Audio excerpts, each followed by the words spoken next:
Türkmenistan'ın prezidenti Gurbanguly Berdimuhammedow 12 yanwarda geçiren Döwlet Howpsuzlyk Keňeşiniň giňişleýin mejlisinde ýurdun milli howpsuzlyk ministrliginden dünýä we sewit döwletlerine bolup geçýän harby syýasy we howpsuzlyk ýagdaýlarynyň ýygyderli öwrenilmegini we olaryň Türkmenistany ýetirip biljek täsirleriniň seljerilmegini talap etdi. Şeýle-de Berdimuhammedow ýygynyň dowamyny internet ulgamyna akdurly maglumat çeşmelerini çäklendirmek işleriniň kämilleşdirilmegini tapşyrdy. Döwlet telewizionysyna görä çarşamba güni geçirilen howpsuzlyk mejlisinde 2021-nji ýylyň dowamyna harby we hukuk goraýjy edaralarda ýerine ýetirilen işleriň jemlerine garaldy. İnternet ulgamyna edilen gödöwçül işlerem talabalaryk alyp barmady. Deyip prezident geçen ýylyň jemlerine bagyşlanan howpsuzlyk mejlisinde aýtdy. Türkmenistana ýyry sosial torlar şol sany Facebook, Twitter we YouTube şeýle-de Türkmenistan barada habarlary berýän garaşsyz habar saýtlary ýyllar boýy petig astyna galýar. Galaberse-de Türkmenistan internetiň tüýligi boýunça halkara hasabatlarda dünýä ýurtlarynyň arasyna iňizda gorunyna galýar. Gurbanguly Berdimuhammedow milli howpsuzlyk ministrliginden internet ulgamyna ýurdun konstitusiýony guruluşyny, jemgyýete garşy hakykaty ýoýýan terrorçylygy, ekstremizmi, milletçiligi we beýleki bir kanun hereketleri wagt edýän internet çeşmelerini ýüze çykarmagy we ýurdun içinde olary çäklendirmek işlerini kämilleşdirmegi talap etdi. Şeýle-de döwlet başçysynyň howpsuzlyk mejlisinden çykyşyny milli howpsuzlyk ministrliginden sewit ýurtlaryna bolup geçýän syýasy, harby we howpsuzlyk ýagdaýlaryny öwrenmegi hemde olaryň Türkmenistany ýetirmegi ahmal täsirleriniň seljerilmegini talap etdi. Prezidentiň bu çykyşy goňşy Gazagstana ilatyň ýanygyç bahalarynyň ýokarlanmagyna garşy protest geçirip, munyň soňy zorluk bilen utgaşandan soňra Gazak ýol başçylarynyň ganyny godgalagyny basyp ýatyrmak üçin Russiýanyň ýol başçylygyna kollektiw howpsuzlyk şertnamasy guramasynyň harby güýçlerini ýurda çagyrmagynyň ýygyna gabat gelýär. Şeýle-de Berdimuhammedow daşary ýurda ýetýän Türkmenistan raýatlaryň daşary ýurtgullarynyň syýasy, ekstremistik we radikal dini toparlaryň täsirine düşmekden gorulmagyny tapşyrdy. Berdimuhammedow ýylyň dowamyna harby we hukuk goraýjy edaralarda ýol berilen käbir kemçilikleri açaçan üns çekdi. Olaryň hataryna Azatlyk radiosynyň ozal habar beren ýöne resmiler tarapyndan şu wagtda çenli ne tasdiklanyp ne de inkar edilen şol bir wagtda döwlet medeniýet tarapyndan habar berilmedik birnäçe maglumat agdalyp geçildi. Täzir bayram bilen magly güýçlendirilen tertibe geçiren bolsa, ne ýangy ýakynda Lewap welaýatynda emeli suwully partlaýjy ferişte ýasalyp, onuň ýarmagy adam pidasyna we ýaralmasyna getirdi. Deyip Berdimuhammedow howpsuzlyk mejlisinden çykyşyny aýtdy. Azatlyk radiosy täze ile geçilen gije Lewap welaýatynyň çärje we trabyna emeli usulda ýasalan partlaýjynyň ýarylmagy netijesinde 4 adamyň helak bolanyny, 30-dan gowrak adamyň yaralananyny habar berdi. Berdimuhammedow 2021-nji ýylyň jemleri boýunça gurruna dowam edip ýol hadisasyna sedewar bolan harby awtowluk bilen bagly helakçilikli hadisany ýatlatdy. Ýöne bu hadisanyň nirede we haçan bolanyny aýdynlaşdyrmady. Ýatlasa Azatlyk radiosu Ýylaýyň Aşgabatyň etegine ýerleşýän halk hakydasy ýadygärlikler toplumynyň golaýyna harby awtowluklaryň ýol ulaw hadisasyna sedewar bolup bu hadisada birnäçe harby gullukçynyň helak bolanyny habar berdi. Şeýle-de prezident ýylyň dowamyna serhet gullugyna degişli bir dikuçoryň helakçyligi uçranlygyny we bu hadisanyň netijesinde adamlaryň helak bolanyny tasdiklady. Ýöne bu helakçylygyň nirede haçan we nähili şertlerde bolup geçenligini aýtmady. Azatlyk radiosu geçen ýylyň başlaryna Ahar welaýatynyň çägine Türkmenistanyň serhet gullugyna degişli bir dikuçoryň helakçyligi uçurmagy netijesinde 3 serhetçiniň ölenligini habar berdi. Berdimuhammedow Gorunmak ministrliginiň harby towlugynyň gatnaşmagyna bolup geçen ýol ulaw hadisasyny serkerdäniň jogapkärçilik duýgusynyň pes bolmagy ýa-da gulluk borjuna çynnaky garamadlygy bilen düşündirdi. Ol Türkmenistanyň Gorunmak ministrligine hem de serhet gullugyna harby tehnikalaryň abatlyk ýagdaýyny seljermegi tapşyrdy. Şeýle-de prezident prokuratura edaralarına azyk köpçünçiligini, prokuror gödäwçiligini ýerine ýetirmegi, ykdysady jinaýatlar we korrupsiýaga garşy görüşmegi, azyk haritlarynyň bahalarynyň ara tapawutlaryny seljermegi we bahalary durnukly saklamak işlerini talaba laýyk ýerine ýetirmegi tapşyrdy. Prezident öz çykyşynyň ahyryna döwletiň harby gullukçylary barada hem işe alad etjekdigini wada berdi. Soňky günlerde Mary welaýatynda Altynasır mobil aratnaşyk ulamy we internet kadaly işlemeýär. Raýatlar birek bilen gürleşmek üçin ençeme gedek jaň etmeli bolýarlar.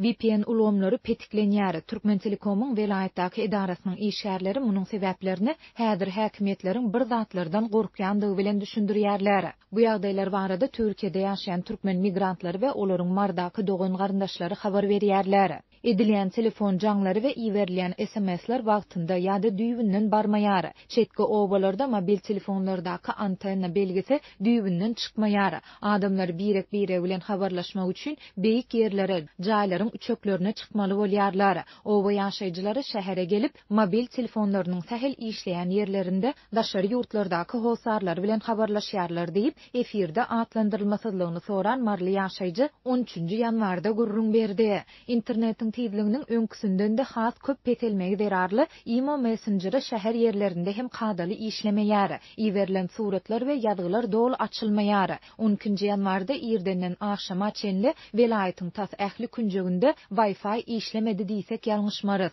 Sebäbi kimden bu barada sorasaň Wi-Fi 5 minut işlese 10 minut işlänok diýär diýip marly ýaşaýjy aýtdy. Onuň sözlerine görä VPN ulamlary hem berk petiklendi. Tölegli ýa-da tölegsiz VPN ulamyna birikýän hojalyklaryň Wi-Fi ulamlary 2-3 sagatlap kesilýär. 2-3 saat geçenden soň ýene-de VPN ulamyna birikjek bolanyňda ilki birikmesi gaty kyn bolýar. Soňra da 2 minuta ýetmänkä Wi-Fi ýene öçýär diýip ol bellidi. Türkiýede ýaşaýan türkmen migrantlarynyň mardaky hosarlarynyň aýtmagyna görä, olar internetiň tizliginiň peselmeginiň sebäpleri bilen gydyklanyp Türkmen Telekomyň welaýatdaky edarasyna ýüzlendiler. Bu edaranyň işgärleri internetiň çäklendirilmeginiň sebäplerini häzir häkimetleriň bir zatlardan gorkýandygy bilen düşündirdiler. Şol sebäpden interneti gysýarlar, VPN ulamlaryndan peýdalansaňyz desine Wi-Fi'ňyz öçürilýär diýip marly ýaşaýjy Türkmen Telekomyň bir işgäriniň anonimlik şertinde aýdan sözlerini titirledi. Azatlyk baýdalanlar barada kommentariýa almak üçin Türkmen Telekomyň internet hyzmatlary we hasaplaşyk geçirilýän bölüminiň müşteriler bölümi bilen habarlaşmaga synanşdy.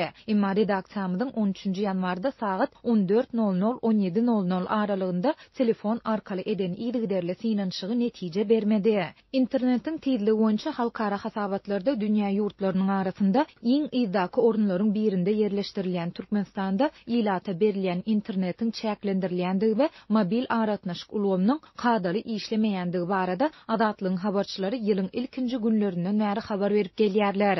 İnternet we mobil aratnaşyk ulamlarynaky bökdönçlükler goňşy Gadastandaky tolgunçlyklaryň fonunda Prezident Gurbanguly Berdimuhammedowyň internet ulamyndaky dürli maglumat çeşmelerini çäklendirmek işlerinin kämilleşdirilmegini tawşyran mahalyna gabat geldi. Döwlet başçysy bu tawşyrygyny 12 ýanwarda Döwlet Howpsuzlyk Geňeşiniň Giňişleýin mejlisinde ma'lum etdi. Soňky 10 günläri häkimetler ilata gözegçiligi güýçlendirdi. 10 ýanwarda marda habarçymyz welaýatyň köçelerinde howpsuzlyk we polisiýa işgärleriniň sanynyň köpelendigine, polisiýa awtologlarynaky kanun goraýjylaryň giýjeti bilen köçelerde nowatçylyk çekýändigine habar berdi. Şonda habarçymyz ýaşlaryň mobil telefonlarynyň ellerinden alınıp, olaryň imo messenjerinde kimler bilen näme ýazyşandygynyň barlanýandygyny hem aýtdy. Lewapdaky we mardaky habarçylarymyz kanun goraýjylaryň daşary ýurtlarynda işleýän ýa-da okaýan türkmenistanlaryň dogan garyndaşlarynyň öýlerine hem aýlanýandygyny, olary daşary döwletlerdäki hosarlarynyň internetde hökümete garşy çykyş etmeli däldigi barada duýduruş berýändigini habar berdi. Habarçylarymyz bilen anonimlik şertinde söhbetdeş bolan kanun goraýjylaryň bir näçesi türkmen hökümetiniň halkyň ayağa galmagyndan alada edýändigini hem aýtdy. Geçen hepde habarçylarymyz Gadastandaky wakalaryň Türkmenistanyň ilatynyň arasynda esasy gurrun bolup durýandygyny, olaryň öz aralarynda Gadastanlaryň öz hukuklaryny talap etmekde güýçli duwarada gurrun edýändigini hem habar beripdiler. Goňşy Gadastandaky tolgunçlyklar Türkmenistanda indi ençeme ýyl bäri dowam edýän ykdysady kynçylyklaryň pandemiýanyň arasynda hasta ýitileşen mahalyna gabat geldi. Türkmenistanyň Lewap welaýatynda ekin meýdanlaryny ýatky ikisi taýýarlamak işlerine girişilmegi bilen Sebitin daýhanlary hem ýyldan ýyla gaýtalanýan suwun kadaty üçinçiligi, abatlanmadyk kanallar hem de suw sorujy nasoslaryň ýetmezçiligi bilen ýüzbeýüz boldular. Türkmenistanyň häkimetleri ýurduň oba tenagat toplumyny ýygyderli üstürýändiklerini tekrarlasalar-da, daýhanlar egerde suw meselesi çözülmese, onda bu ýylky buğday hasylynyň hem isrip bolup biljekdigini duýdurýarlar. Çerje etrawynyň ekin meýdanlaryny gyşky ýuwuş suw bilen üpçün etmek üçin 15 dekabrdan ýanwaryň ortasyna çenli Amederýadan traktorlar bilen 5 sany täze ýap çekildi. Olar Amederýanyň Sakar etrawynyň Glavnoy diýilýän ýerinden ketilip alınýar we Türkmenabad şäherini kesip geçip Çerje etrawynyň ekin meýdanlaryna çenli udaýar. Diýip howpsuzlyk aradalar sebäpli atlandyrylmasylygyny soran yerli daýhanlaryň biri 13 ýanwarda habarçymyza gurrun berdi. Bellesek Türkmenistanyň owu hojuluk meýdanlarynda ýylyň başga aýlarynda gyşky ýuwuş suwlar tutulýar, yerler ýazgy ikisi taýýar edilýär. Sol bir wagtyň özünde ýurdun ekin dolanşygynda aýratyn ähmiýeti eýe bolan buğday ekini üçin ötüş suwlar tutulýar. Azatlyň habarçysy bilen söhbetdeş bolan daýhan çärjewi çekilen täze 5 ýap arkaly suwy 15 ýanwarda aktyryp başlamagy göz öňünde tutulýandygyny, emma Amederýanyň suwunyň ýygyderli peselmegi netijesinde munyň häzir tas mümkin däldigini hem sözüne goşdy. Amederýanyň suwunyň 1980-nji ýyllaryň ortalaryndan häzirki güneçenli 5 dagy adalandygyny görse bolýar. Öňler sebitiň derýa ýakyn owlary onuň joşmagyndan howatyr eden bolsalar, häzir onuň suwy ol ýerlerden düwünden çekilip ozal däli derýa atlandyrylan Amederýa häzir bir arygy ýadyna salýar. Bu ýagdaýda onuň çärje we goşmaça çekilen ýaplar arkaly suwy doly üpçün edip bilmejekdigi görünüp dur. Diýip çärjewli daýhan belledi.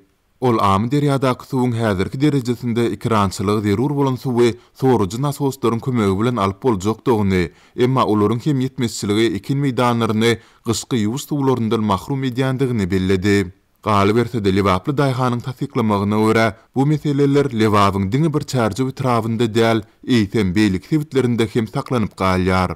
Suwun kadasyz üpçünçüligi sebäpli ekin meýdanlarynda maýsalap duran buğdaýlar gurap sapsary bolup başlaýar. Ýyl hem gurak geldi. Bar umydymyz indi tebigatda häkimetler peýdadan köp ziýan ýetirýär. Diýip Lewaply daýhan sözüni jemledi.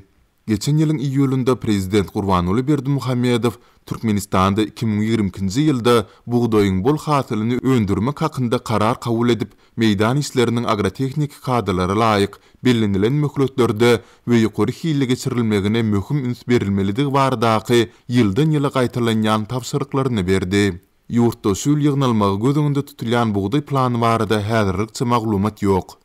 Geçen ýyl Türkmen häkimetleri 1.400.000 tonna galla hasylynyň ýygnalandygyny aýdyp, buğday plan borçnamasynyň dolu ýerine ýetirilendigini iglan etdiler. Emma häkimetleriň bu öňe sürmesine garamazdan ýurtda çörek kıtçylygy we gymmatçylygy häzirki güneçelini saklanyp galýar. Türkmenistanda adyk howpsuzlygynyň döredilendigini, eksport edilen önümleriň möçberiniň artýandygyny habar berýän döwlet mediasy hem daýhanlaryň ýyldan ýyla 100% bolýan meseleleri munyň ýurdun bazarlaryndaky saklanyp galýan adyk ýetmezçiligine we gymmatçylygyna ýetirýän mümkin täsirleri barada da hiç maglumat bermeýärler. Sol bir wagtda Lewap vilayatynyň degişli häkimlikleri hem ýokarky meseleler boýunça azatlyň soraglaryna jogap bermekden ýüze burýarlar. Türkmenistan halkara hasabatlarda ýurdun çäginde su resurslaryndan rejeli peýdalanmazlykdy agdalýar. BMG-niň azyk we obu hojuluk boýunça idarasynyň geçen awgustda çap eden hasabaty Türkmenistanyň su resurslaryna çenden aşa agrym düşýändigini duýdurdy. Maglumat üçin aýtsak, Amederýa Merkezi Aziýanyň iň uly derýasy hasaplanyp, ol Owganystanyň, Täjikistanyň, Türkmenistanyň, Özbekistanyň çäklerinden geçýär.